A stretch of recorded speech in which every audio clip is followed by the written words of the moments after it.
My parents are going to live in that house, so there's no way I'm going to oppose it. Suddenly, my husband changed his attitude. Was this his plan from the beginning? I decided not to let David and others have their way and took a certain action. I'm Sarah, a 37-year-old office worker. I am currently dating a man named David. David is a colleague from the same company, 5 years younger than me. Handsome, refreshing, and popular due to his friendly approach, it was surprising why David would date me, but unexpectedly, he approached me first. Being with Sarah, I feel at ease, natural. I tend to please everyone and always have a habit of smiling and being kind, which tires me out inside. David. As we started going out for drinks more often, I learned about David's true feelings and inner thoughts and was increasingly drawn to him. Then one day, David confessed, and we started dating. We kept our relationship a secret at work, but that secrecy was somehow enjoyable. Nobody at work knows we're dating. It's fun, like it's our little secret, David said, and I felt the same way. Our relationship smoothly continued. About half a year after we started dating, David invited me to a fancy restaurant with a night view. It wasn't a special anniversary or anything. I felt my heart race with anticipation. Nervously, I continued my meal. Then, after we finished eating, David looked at me seriously. Sarah. Yes? It's only been half a year, but I think it's enough time to think about the future. With that in mind, I want to be with you not just as lovers, but as husband and wife. Will you marry me?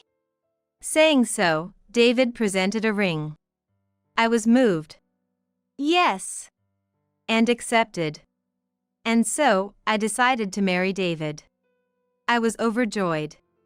Not only because I was marrying the man I loved, David, but also because I could finally make my mom proud. After graduating from college, I had been dedicated to my job at the current company. As a result, I hadn't really dated anyone. Before I knew it, 15 years had passed working at the company. During that time, my dad passed away 5 years ago, and I regretted not being able to show him myself in a wedding dress. But work was enjoyable, and there were hardly any new encounters, so I had no chance to marry. Having gone through all that, I was very happy to have progressed from dating to marriage. I immediately went home to tell my mom about the marriage. Mom, I'm getting married. Really? Congratulations, Sarah. Mom was overjoyed. Seeing her smile made me happy too. What kind of person is he? He's a colleague from work, a very kind and nice guy. That's great. I'll bring him over soon for the marriage greeting. I'm looking forward to it. Later, David and I arranged to visit my home again. Nice to meet you, I'm David. I'm Sarah's mom. Thank you for coming today. Thank you for making time for us. Mom and David greeted each other with smiles, creating a very pleasant atmosphere. We had a nice chat over snacks we brought and coffee Mom made. Mom seemed to really like David, smiling throughout. He's a really good man. I'm happy that Sarah can have a happy marriage. After David left, Mom said that to me. Yeah, I'm sure I can have a happy married life with David. I was confident that marrying the kind David would definitely bring happiness. Later, we went to David's family home to announce our marriage. Nice to meet you, my name is Sarah. Well, I'm glad you came. We're David's mom and dad. Come on in right away. David's parents welcomed us warmly and with smiles. I had been very nervous about how David's parents might react, so their kind welcome was a relief. We talked about various things in the living room. David's parents were both kind and asked me many questions, which helped me relax and enjoy the conversation. Having such wonderful parents-in-law made me feel even more confident about my marriage to David. Soon after, David and I had a family meeting. My mom and David's parents got along well, and the meal at the family meeting was very enjoyable. Later, David and I got married without a hitch. It seems no one at work suspected we were dating, so they were very surprised when we announced our marriage. Indeed, David and I never showed any signs of a relationship at work. We often had lunch at different times and never ate together. So it's no wonder nobody noticed. Still, everyone congratulated us happily. Then David and I slowly started planning our wedding and were able to have it a few months later. The wedding we created together was just as we hoped, and we were thrilled with it. My mom was very moved and praised it highly. After that, David and I went on our honeymoon and started living together when we returned. After getting married, I transferred departments, so we were no longer in the same one. It's a shame not to work together. But maybe it's better for a married couple not to be in the same department at work. Life as newlyweds with David was delightful. Waking up every morning to find David next to me was happiness itself. On our days off, we enjoyed driving, traveling, and spending plenty of fun time together. David could cook, so we shared household chores on weekdays to avoid burdening one another. Thanks to that, we both managed our days comfortably without stress. And my husband was good at cooking, so I always looked forward to David's meals. What's for dinner tonight? Beef stew.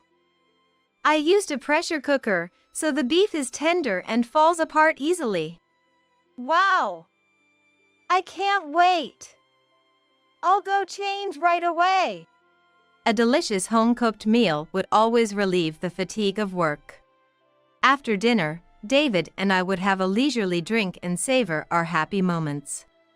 Our newlywed life was full of happiness. Also, David cared a lot about my mom and often suggested visiting my parents' home. We should visit Mil Karen often, right?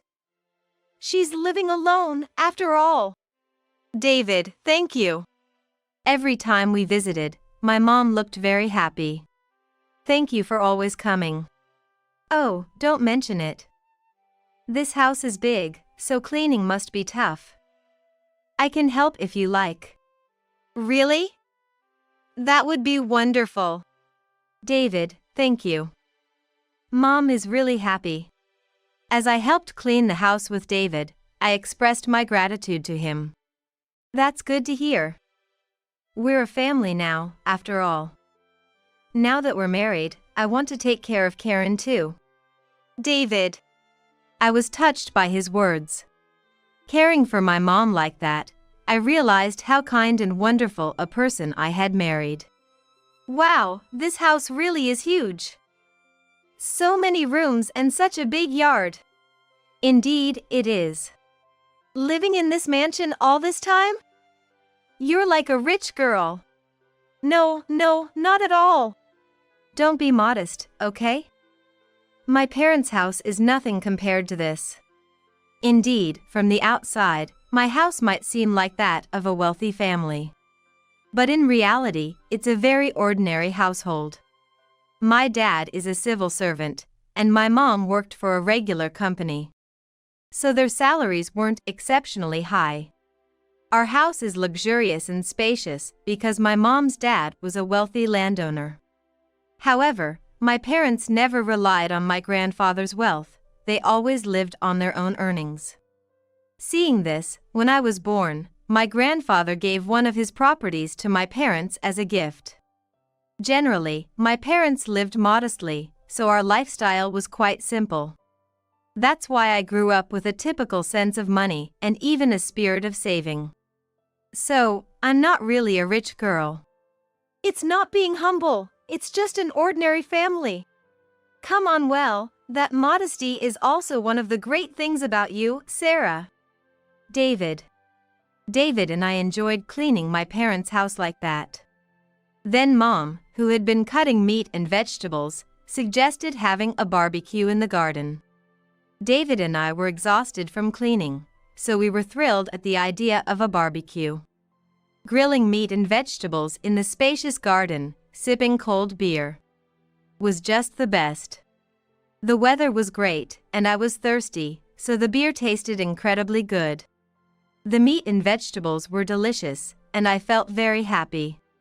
David, too, was very satisfied. Man, this reward makes all the cleaning effort worthwhile. That's how we spent a great time at my parents' house. It had been about a year since we got married, and our family relationship was good. We were living happy days. But amidst this, Mom suddenly fell ill and had to be hospitalized. Mom, are you okay? Oh, sorry for worrying you. Karen, you don't have to get up. It's okay. Thank you, David. Mom had a stroke while shopping at the supermarket and was rushed to the hospital. If she had been at home, she would have been alone. And it might have been too late. The thought of what could have happened scared me. It was fortunate that she was in a public place where an ambulance was called immediately. Mom then had to stay in the hospital for tests and treatment. Well, I just collapsed suddenly, so I don't think it's anything serious. Don't worry too much. You don't have to visit every day, it's a lot of trouble. Mom said this, trying to ease our concerns. But I was really worried, and David felt the same. Karen says that, but let's visit her every day. We'll leave work on time for a while and go to the hospital together. David, thank you. It felt so reassuring to have David say that during such times. So, we visited Mom daily. Mom would say, "You don't have to worry so much." But she looked very happy when we came. She must have been lonely in the hospital alone. I hoped that our visits would cheer her up even a little. However, Mom's condition worsened over time. The results of the hospital tests showed that she had cancer. We were told she had about a year left, which shocked me. It was too sad to have such limited time left with my beloved Mom. I had just managed to show her my happy marriage. But as I dwelled on this, the time I could spend with Mom was diminishing. I tried to keep my sadness away from her and always talked with a smile. David frequently accompanied me to visit Mom and talked a lot with her. Thank you both so much.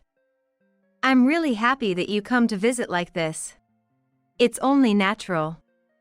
If it were possible, I'd take time off work and be with you all day, every day. You shouldn't say that. You have a long life ahead. You have to do your job properly.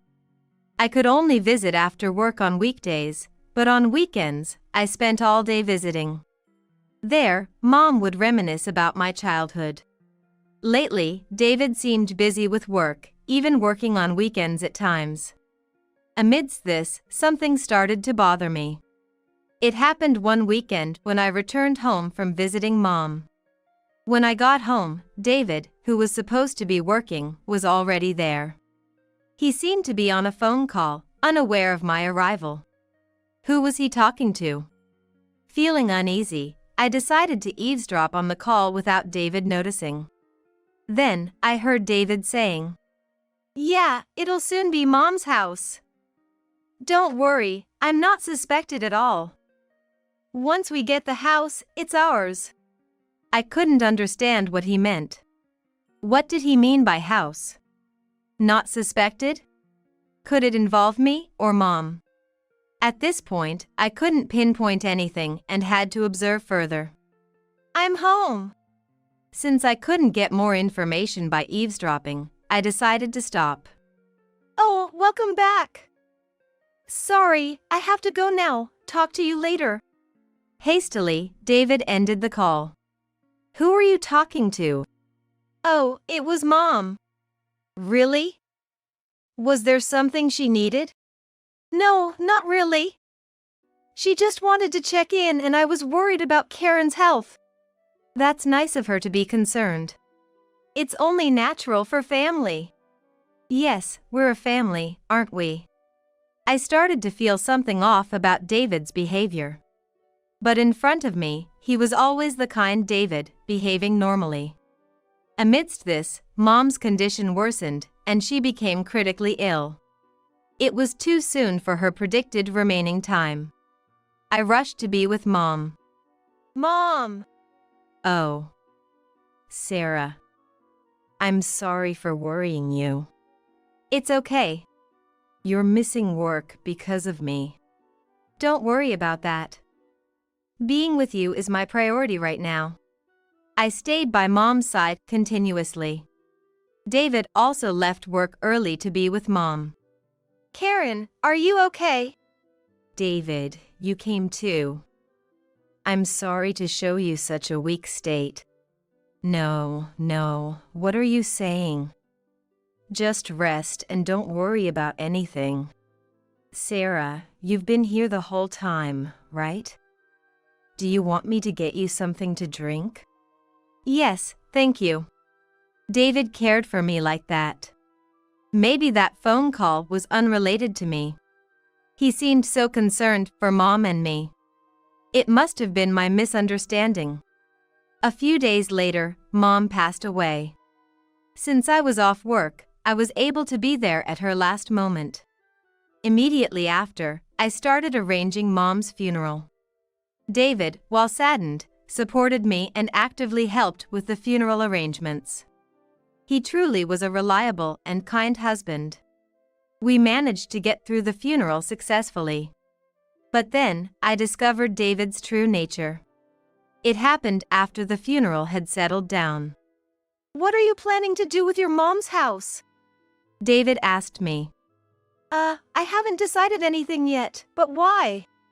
Responding to my question, David said, "What about letting my parents live there?" Emily and them?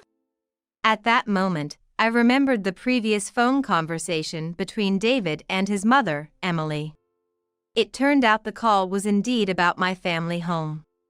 Suddenly, I felt a surge of distrust towards David. Why would Emily and her family need to live there? Well, it would be a waste otherwise, right? A waste of what? Having that house sit empty. So, you mean to rent it to Emily and her family under my name? No, I mean, it might be better to transfer the ownership to my dad. Otherwise, it could be complicated to handle any house-related issues, right? David was desperately trying to justify himself. That would mean I'm just handing over my assets to your father, John. Besides, that house is filled with my memories. I can't just give it away so easily. Well, I get that, but don't you see it's a waste, from my point of view? Even so, handing it over to Emily and her family isn't right. It would be different if we were going to live there. That's not feasible. It's too far from our workplace.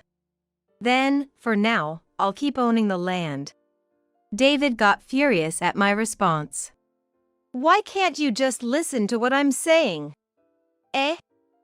Wait, David?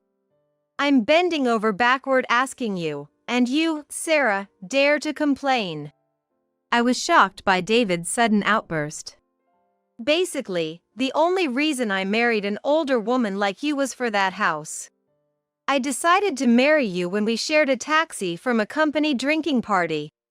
And I saw you get off at your family home.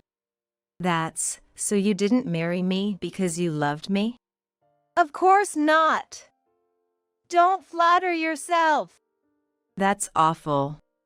It's your fault for misunderstanding. I'm going to have my parents live in that house, and you can't oppose it. David's attitude changed suddenly. Was this his plan from the beginning? I was shocked to see David's true nature.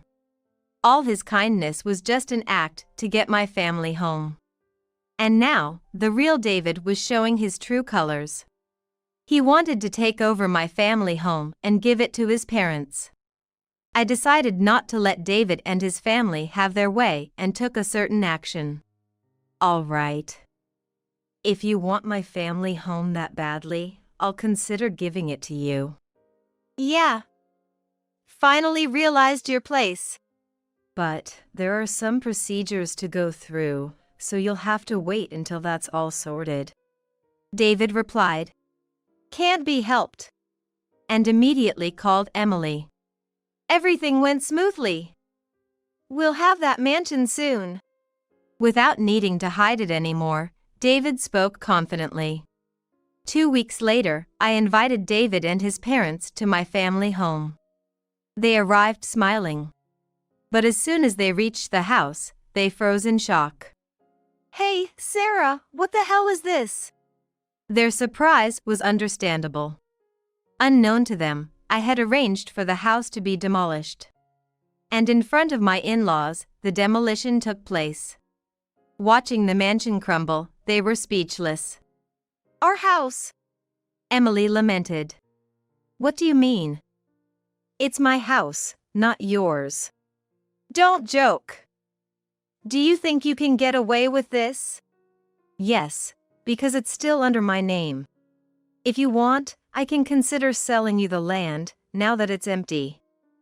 Of course. The price will be much higher. Why would you do this, Sarah? That's my line. David approached me aiming for my family home. That's nothing short of marriage fraud.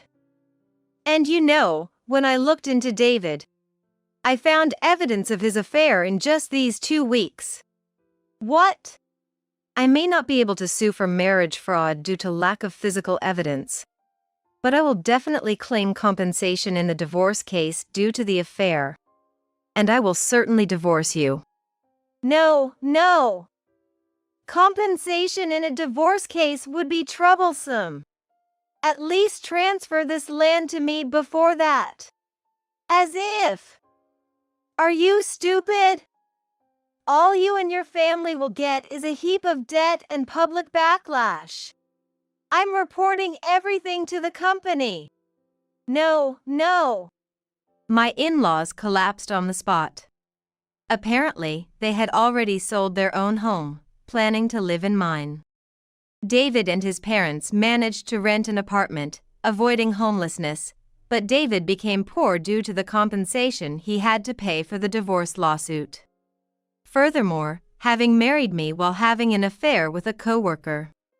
And his motive of marrying for my family home got out at work, making it impossible for him to stay at the company. He chose to resign. Currently, he's living a part-time job life, with most of his income going towards the divorce compensation. In such a state, even his affair partner left him, and now he's living a poor life in an old apartment with his parents. Well, it's all David's own doing. As for me, I turned the now empty land into a parking lot, generating income from it. By the way, Mom had another house inherited from Grandpa, which also brought in real estate income. I took over those as well, so now I have multiple sources of income. I'm also doing well in my job, serving as a department head, so I have no financial worries for the future. I'm taking a break from romance for a while, focusing on my job and trying new things to enrich my life.